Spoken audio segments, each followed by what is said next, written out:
김은구 트루스포럼 대표를 제가 소개를 하는데요. 최근에 인터넷에서 가장 열기가 있는 이 뭡니까? 이 퍼나르는 주제 중에 뭐가 제일 인기가 있는지 아세요? 유신에 대한 서울대 트루스포럼의 대자보입니다. 이분이 그 대자보를 쓴 사람이에요. 그렇죠? 그래서 제가 오늘부터는 이 김은구 대표를 박사로 제가 불러도 되겠다. 그래서 우리 김은구 박사로 제가 여기 초청해서 얘기를 좀 듣도록 하겠습니다. 올라오세요.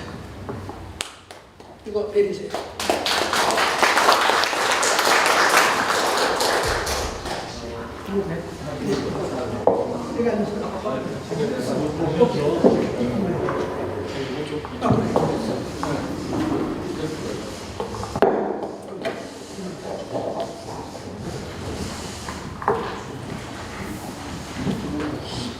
예, 방금 전에 소개받은 김은구입니다. 오늘 제가 발표를 몇 분 정도 하면 될까요? 20분. 20분. 예, 근데 제가 할 얘기가 많습니다. 할 얘기가 많아가지고 분위기 봐서 적당히 이렇게 끊어주시면 감사하겠습니다.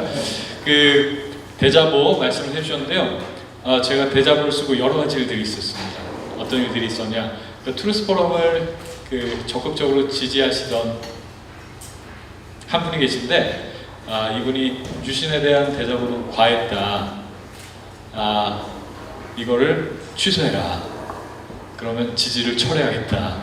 그러지 않으면 그런 말씀을 하셨어요. 그래서 제가 여러 가지 상황을 이렇게 돌아보면서 이렇게 다시 한번 느꼈는데, 유신에 관한 내용은 박정희 대통령의 공을 인정해야 한다고 얘기를 하시는 분들마저도 유신에 대해서 부정적인 인식을 가지고 계신 분들이 정말 많구나. 그리고 또 유신 자체가 사실 권위주의 정부의 어떤 그런 이렇게 조치들로 인해서 좀 이렇게 상처를 받으셨거나 피해를 보시는 분들도 분명히 존재합니다. 그러니까 그런 부분에 대한 아픔이나 이런 것들은 우리가 또 보듬기도 하고 해야죠.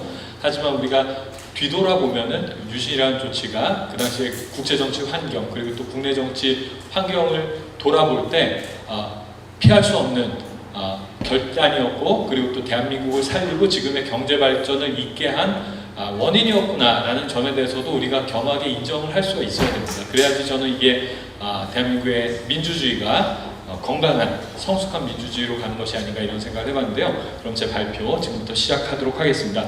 민주화 도구마에 장착된 유신교육의 실태. 제가 이것을 글 쓴 다음에 저희 트루스포럼에서 또 발표를 한 번 했습니다. 그때는 10월 유신 학교교육의 실태 이런 주제로 발표를 했는데, 그 주제가 조금 더 직감적으로 다가오지 않나 이런 생각이 들었는데요. 하여튼 이 주제로 제가 발표 시작하겠습니다. 이 친구들 누군지 아시나요? 이 친구들 누군지 아시나요?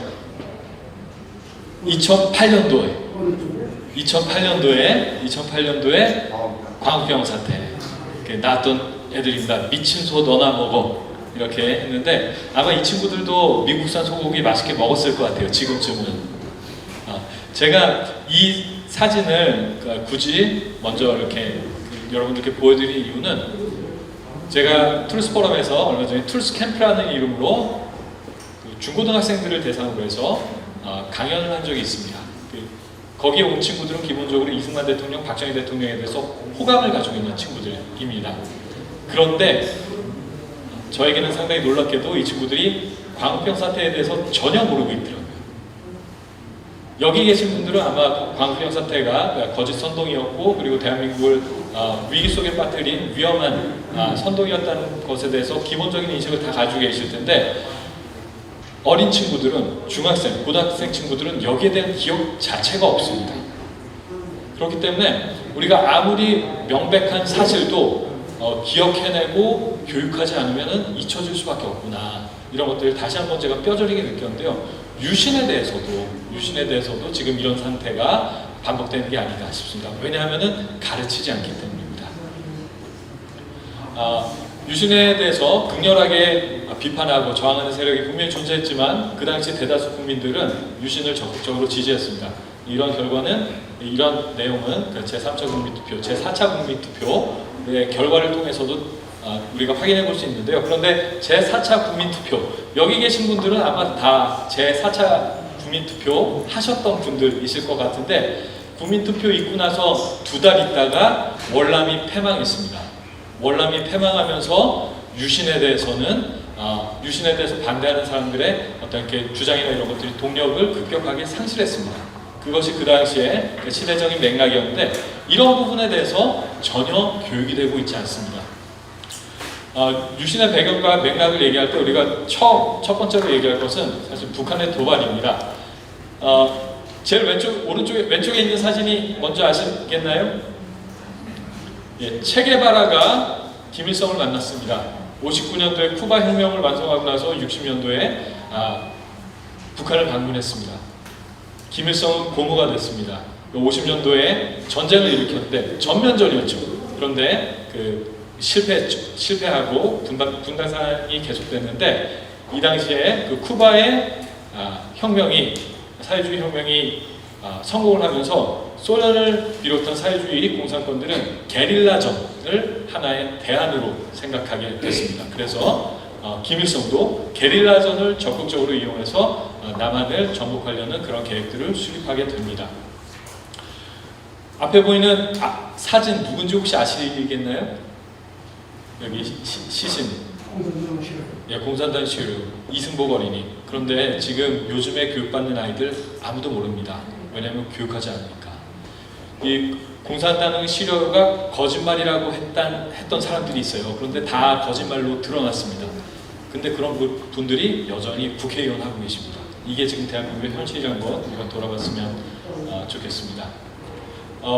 그 당시에 북한이 실제로 제2차 남침 전쟁을 진행하려고 했다는 사실들은 지금 중국의 비밀 문서들, 또 미국의 비밀 문서들이 공개되는 것들을 보면서 다시 확인할 수가 있는데요. 중국에서는 실제로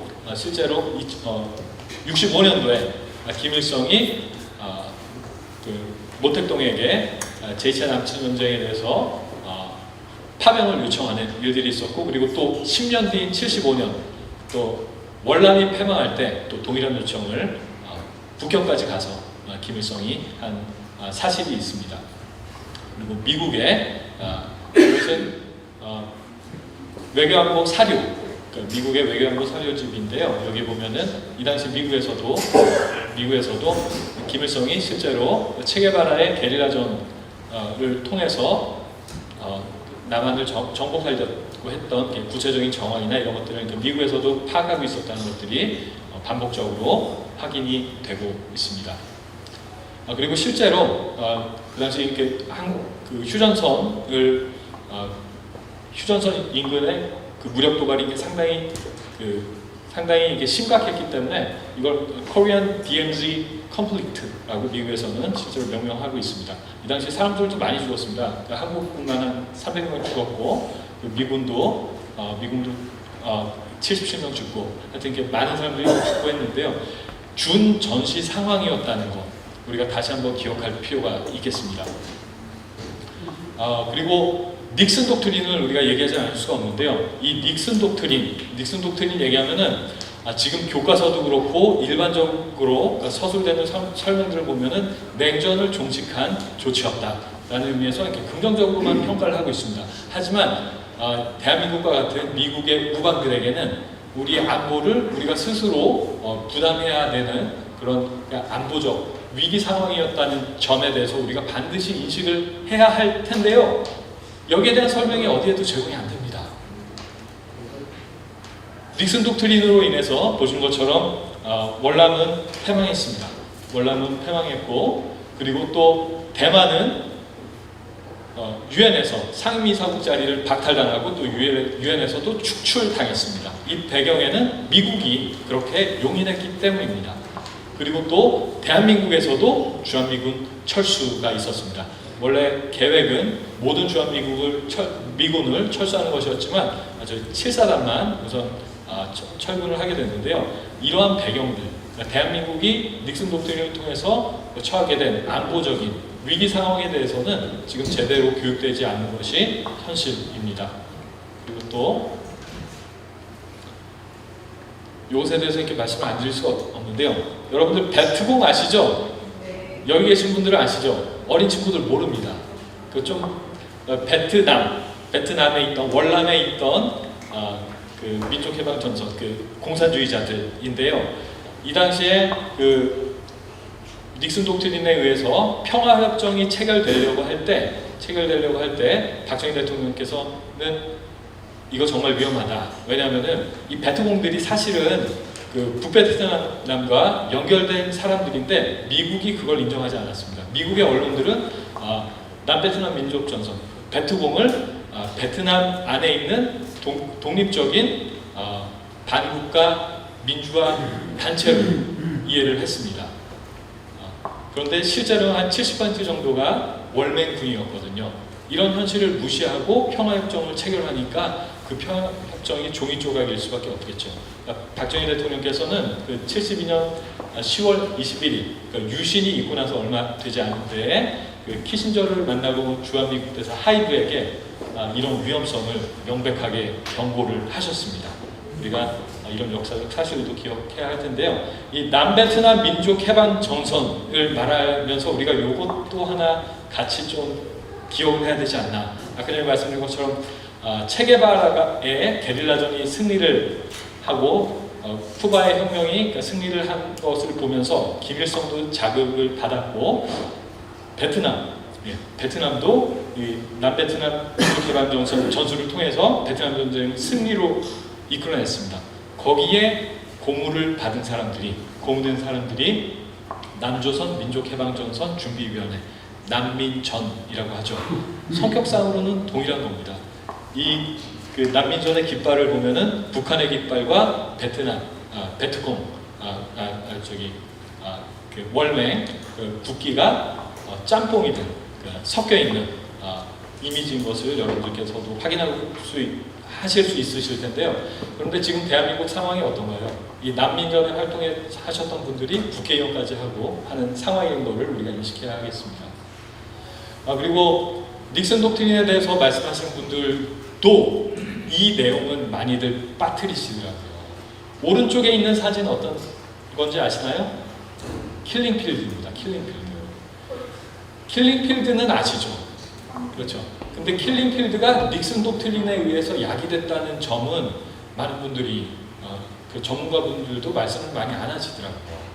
킬링필드가 있었던 것은 미국의 베트남에서 미군이 철군하고 나니까 캄보디아에서 그 친미 정권이 있었습니다. 론롤 정권이라고 있었는데 이 정권이 미국으로 망명을 합니다. 그러면서 그 공백을 캄보디아 크멜루즈가 들어가서 그래서 캄보디아를 차지하게 되는데요. 그런데 캄보디아를 크멜루즈가 푸놈펜에 입성한 그날, 75년 4월 17일인데 이때 바로 그날 사실 캄보디아 많은 사람들이 푸놈펜에서 그 크멜루즈를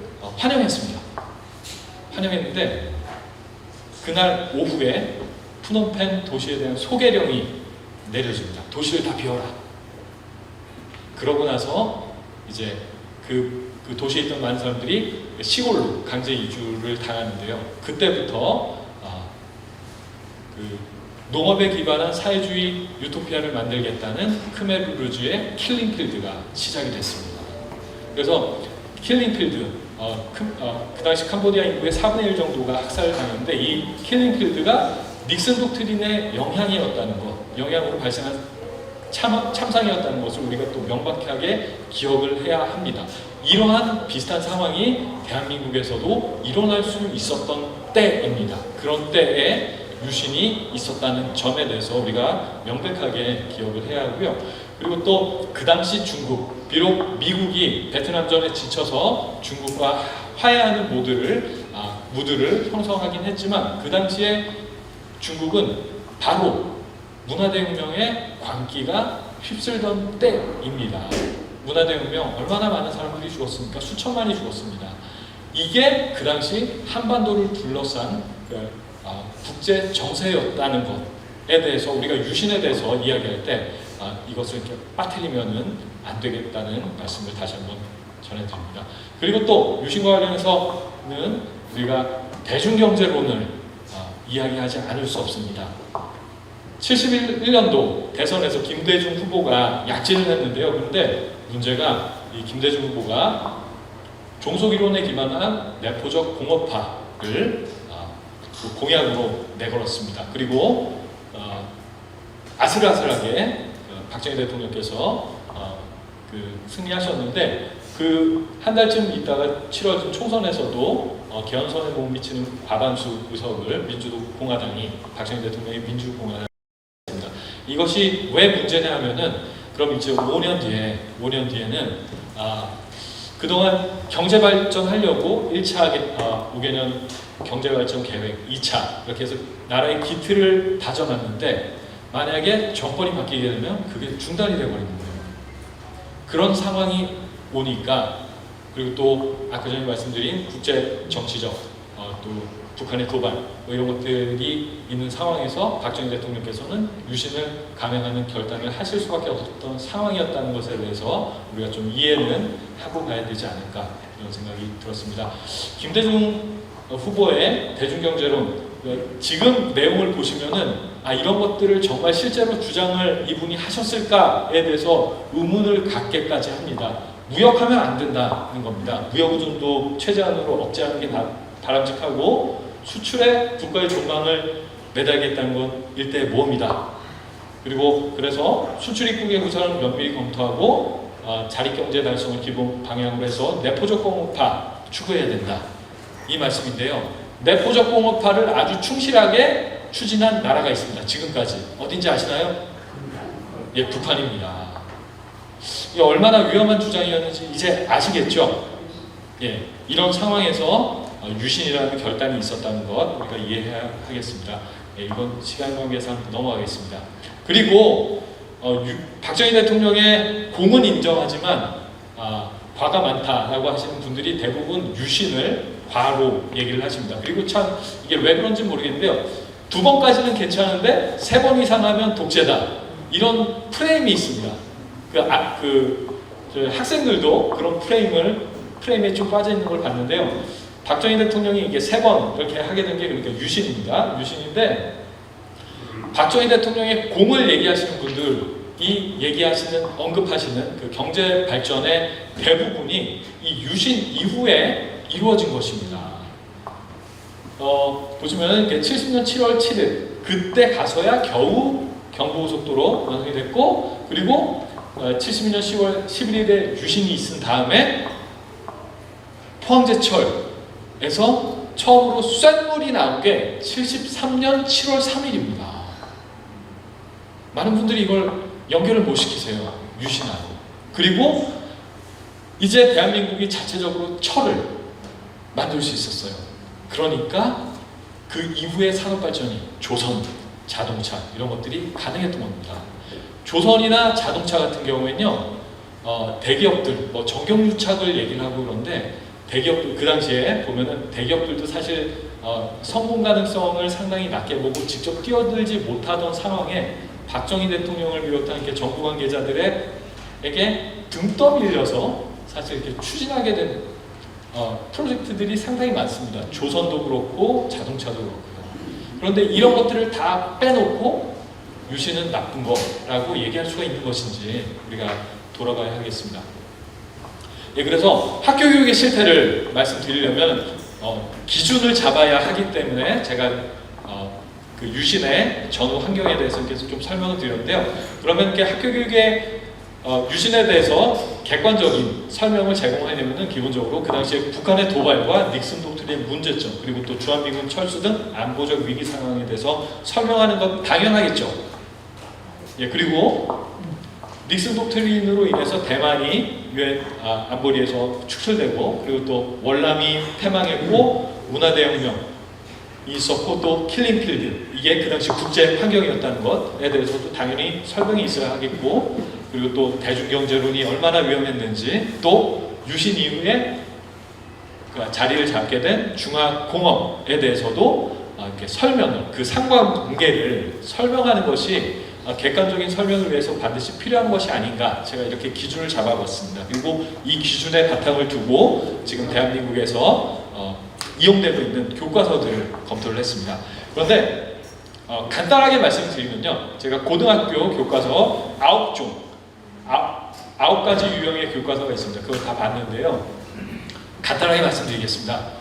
그러니까 유신 당시에 있었던 그러니까 비상 상황에 대한 설명 거의 없습니다.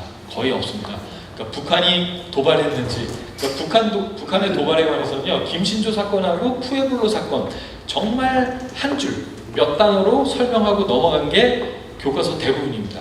교과서 대부분이고, 그 당시에 북한의 도발이 얼마나 구체적으로 지속적으로 있었는지, 사실상 대한민국이 준 전시 상황이었다는 점에 대한 설명은 없습니다. 그리고 닉슨 독트린에 대해서도 그 냉전 체제를 완화시키고 이렇게 그 세계 평화에 기여했다, 뭐 이런 설명들이 있지, 닉슨 독트린의 영향으로 대한민국이 얼마나 위험한 상황에 처하게 됐는지에 대한 설명은 어디에서도 찾아볼 수가 없습니다. 미군이 철수한 사실, 대한민국에서 미군이 철수한 사실에 대해서도 9개 중에 3개 교과서만 언급하고 있고요. 주한미군 철수를 설명을 하면서도 이게 대한민국이 얼마나 위험한 상황이었는지에 대한 설명은 또한 제공을 하고 있지 않습니다. 그리고 또 대만이 유엔에서 축출된 사실 언급하는 교과서가 없습니다. 그리고 또 월남의 패방에 대해서도 설명하는 교과서가 하나도 없습니다. 언급하지를 않습니다. 언급이 없습니다. 언급 자체가. 그리고 또 유신의 국제정치적인 맥락을 설명하기 위해서는 아까 말씀드린 것처럼 문화대혁명이나 킬링필드에 대한 설명이 있어야 할 텐데, 아니면 적어도 언급이라도 있어야 될 텐데, 설명은커녕 언급마저도 존재하지 않는 것이, 9종 교과서 모두 존재하지 않는 것이 지금의 현실입니다. 그리고 대중경제론에 대한 설명, 여기에 대해서도 문제점 지적하는 거 찾아볼 수 없었고요. 그리고 또 유신과 중화공업, 그리고 또 대한민국 경제 고도 발전의 연관성을 설명하는 그런 기술도 찾아볼 수가 없었습니다. 이게 교과서 분석에 대한 요약 정리인데요. 이 다음 페이지부터는 그걸 좀 이렇게 자세하게 제가 설명을 했습니다. 제가 몇 시까지 하면 될까요, 저 원장님?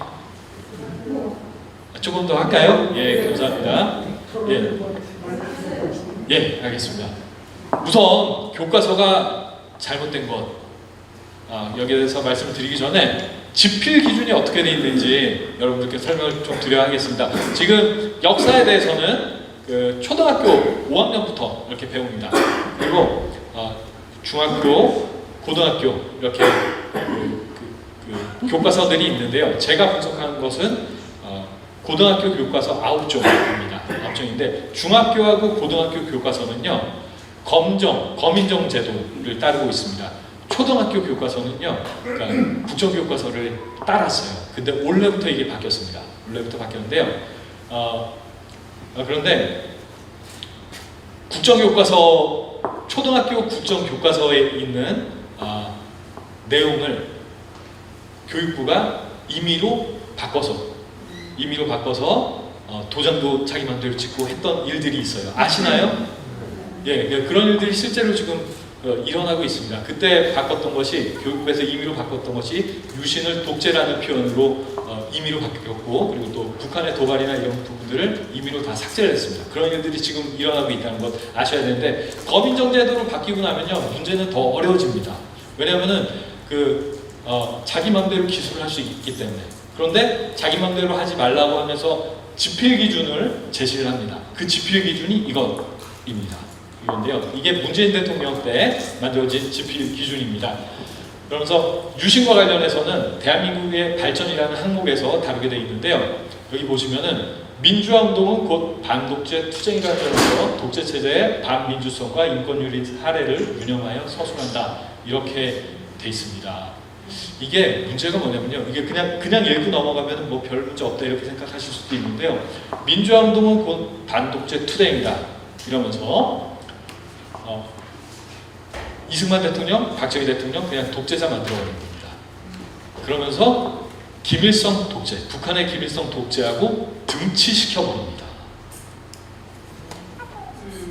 이해가 되시나요? 이해가 되시나요?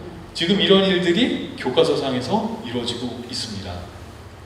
구종교과서가 목차가 다 다릅니다. 그런데 일반적으로는 지금 보시는 목차처럼 이렇게 진행이 되고 있는데요.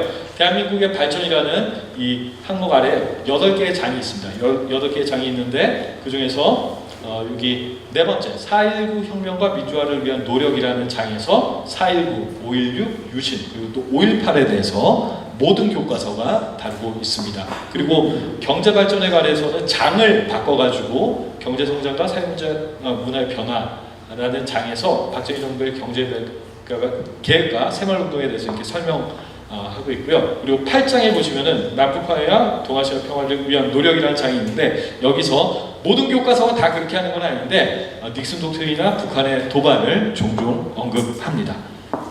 넘어가겠습니다. 유신에 대해서 독재라고 명시적으로 규정한 교과서가 5개가 있습니다. 나머지는 그냥 유신 체제라는 표현을 씁니다. 그런데 유신 체제라는 표현을 쓰는 교과서들도 아까 전에 그 지필 기준에 입각해가지고 유신은 민주주의를 파괴한 부정적인 것이었다라는 그런 인식을 전달하도록 기술이 되어 있습니다. 유신의 의의에 대해서 언급하는 교과서는 없습니다. 유신에 대한 설명 9개 교과서가 설명이 조금씩 다 다릅니다. 그런데 제가 하나만 우선 가져왔는데요. 여기 보시면은 닉슨 독트린으로 냉전 체제가 완화되면서 반공을 앞세운 정권의 기반이 약화됐고 장기 집권과 경기 침체에 대한 국민의 불만도 커졌다. 그래서 박정희 정권은 안보 위기와 평화 통일에 대비한다는 구실로 10월 유신을 단행하였다. 일반적으로 이런 논조로 기술이 되고 있습니다. 조금 더 가시면요, 북한의 도발 자세히 설명하는 교과서 전혀 없다고 말씀드렸는데요. 여기 보시면은 동아출판에서는 이렇게 설명합니다. 1968년 북한의 도발이 이어지자 박정희 정부는 이를 기회로 향토해비군 창설하고 학생들에게 군사교육 실시하고 결국엔 유신을 일으켰다. 이를 기회로. 그러니까 정권 잡기 위해서. 그러니까 이런 논조로 기술이 되었다는 것 우리가 이해를 하고 있어야 되겠고요. 그 말이라는 게 다르고 다르잖아요. 보면 이렇게 뉘앙스가 조금씩 다 다릅니다. 그런데 전반적으로 이렇게 부정적인 논조로 기술이 되었다는 것 여러분들께서 기억해 주시면 감사하겠습니다. 그리고 북한의 도발. 여기 이거는 미래에 대해서 이런 설명을 가지고 있는데요.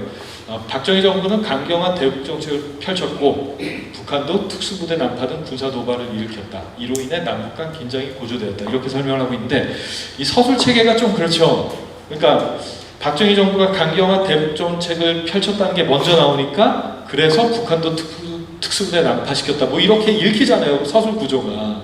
이게 글이라는 게 그 뉘앙스 전달이 참 미묘한데 그러니까 유신에 대한 또 박정희 정권에 대한 부정적인 인식들을 가지고 있는 사람들이 이런 식의 기술들을 이렇게 정말로 교과서에 아이들이 공부하는 교과서에 심어두고 있습니다.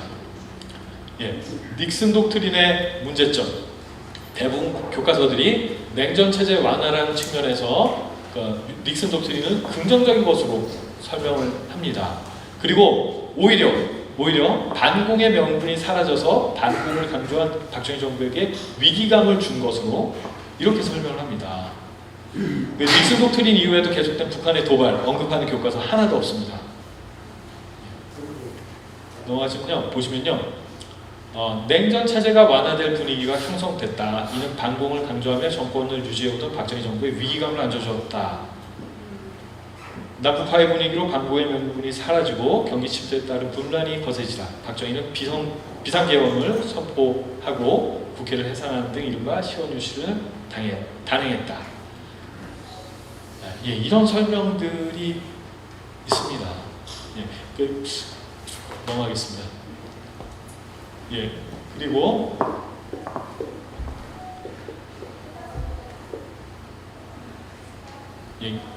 이것도 시간 관계상 넘어가겠습니다.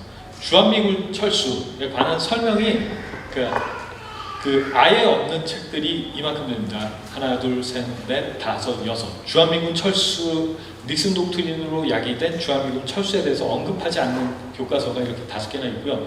언급하는 교과서들도요, 약간 핀트가 이상합니다. 미국이 박정희의 인권 탄압을 비판하며 주한미군 철수를 하겠다고 압박했다. 이렇게 설명을 합니다.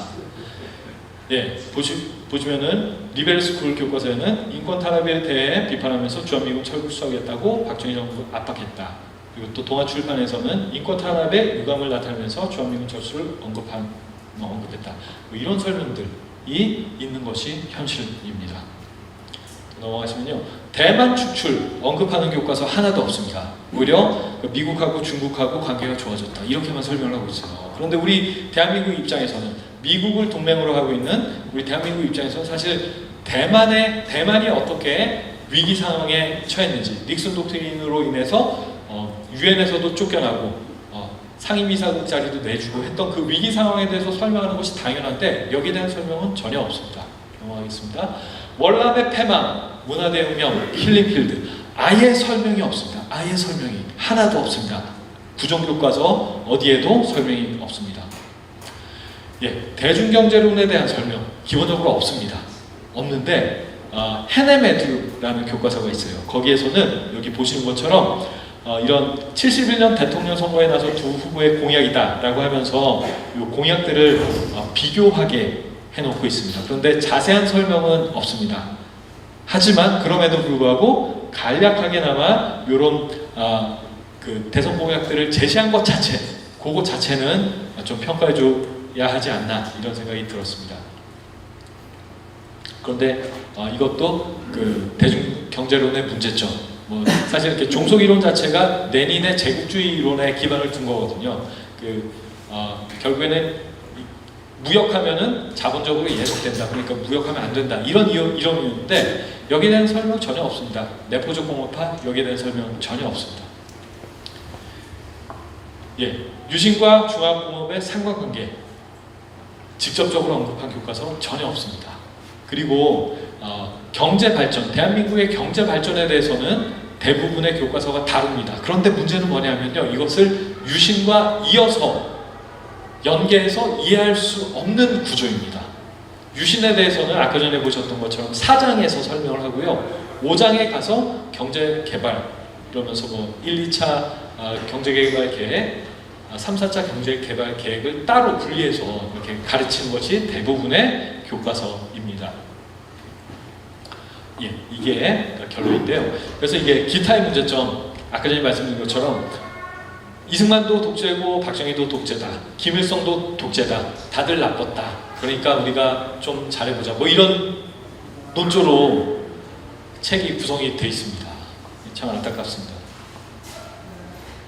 그리고 북한의 세습 독재에 대해서는 언급하는 교과서들도 있습니다. 그런데 그 참혹한 인권 침해 실상에 대해서는 오히려 설명을 안 하면서요, 세습 독재만 언급을 하니까 북한도, 우리도 독재했는데 북한도 그냥 독재했구나 정도로 그냥 넘어가요.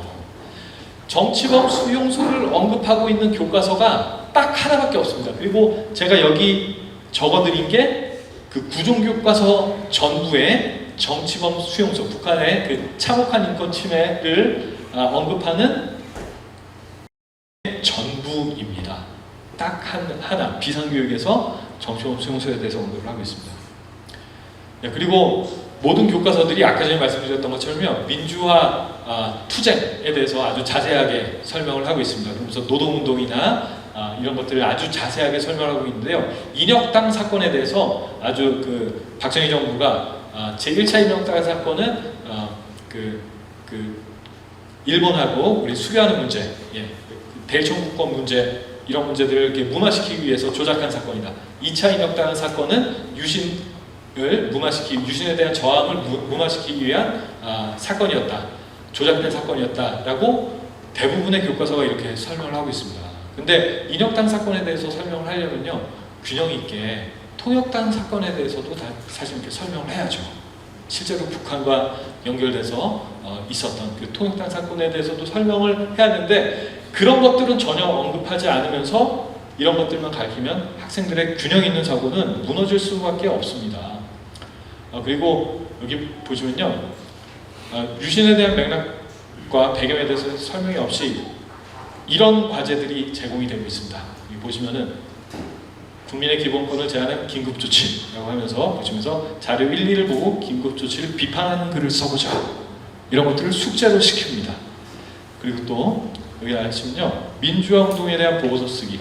보시면은 여기 역사적 사실을 토대로 민주화의 열망을 담은 보고서를 작성해 보세요. 이렇게 시킵니다. 이렇게 시킵니다. 타는 목마름으로 일어서다. 김지아 시인의 글이죠. 김지아 시인이 근데 감옥에 있을 때 동료들이 그리고 또 어머니마저 이선 씨랑 간첩에 회유되셔가지고 자살하라 뭐 이렇게 말씀하시는 바람에 김지아 시인이 정신병 나시고 하신 내용들은 뭐 전혀 설명도 없죠, 당연히. 그리고 또 이거 보이시나요? 유신체제 아래 일상생활 인터뷰하기라고 하면서 할아버지께서는 왜 감옥에 가셨어요? 유신 때 이렇게 뭐 핍박을 당하셨던 분들을 찾아서 만나서 리포트를 작성하게 교과서가 안내를 하고 있습니다. 지금 이게 대한민국 교과서의 현실입니다. 저는 이것을 보면서 이 생각이 났습니다. 자민통 뭔지 아시나요? 자민통? 자주, 민주, 통일. 이게 북한과 또 남한에 있는 주상파의 통일 전선 전술의 핵심이었습니다. 자주를 얘기하면서 양키 고 홈을 얘기하고 민주를 얘기하면서 반독재 투쟁을 합니다. 그러면서 이승만 대통령, 박정희 대통령 독재자로 만드는 전략입니다. 그리고 통일을 얘기하면서 맹목적인 북한과 비슷한 통일을 북한을 수용하는 통일을 추구하는 건데요. 자민통, 민주 지금 그대로 이루어졌죠. 교과서에까지. 저는 사실 그 집필 기준을 보면서 깜짝 놀랐습니다. 자민통에서 이게 민주 그대로 이루어졌구나. 지금 이게 대한민국의 현실이 아닌가 이런 생각이 들었고요. 좌승 위원장님께서 말씀을 해주셨는데 서울대 유신에 관한 대자보를 붙였습니다. 제목은 10월 유신 박정희 대통령의 가장 큰 과오인가 아니면 업적인가 뭐 이런 제목으로 대자보를 붙였는데요. 이 대자보를 붙이고 나서 많은 분들께서 공감해 주신 분들도 계신데 아까 말씀드린 것처럼 이 대자보 취소하지 않으면 트루스포럼에 대한 지지를 철회하겠다 뭐 이런 분들도 계셨어요. 그리고 학생들도 야 그래 그 트루스포럼 너네들 그래 그런 주장하는 거 알겠는데 어떻게 유신까지 지지하냐 이런 이야기를 듣기까지 했는데요. 그럼에도 불구하고 유신에 대한 국제적인 맥락과 또 북한의 도발, 국내 정세, 경제 발전의 과제를 고려한다면은 저는 동일한 글을 쓸 수밖에 없지 않을까 이런 생각으로 생각을 정리했습니다. 마지막으로 대자보의 마지막 글을 제가 감사합니다.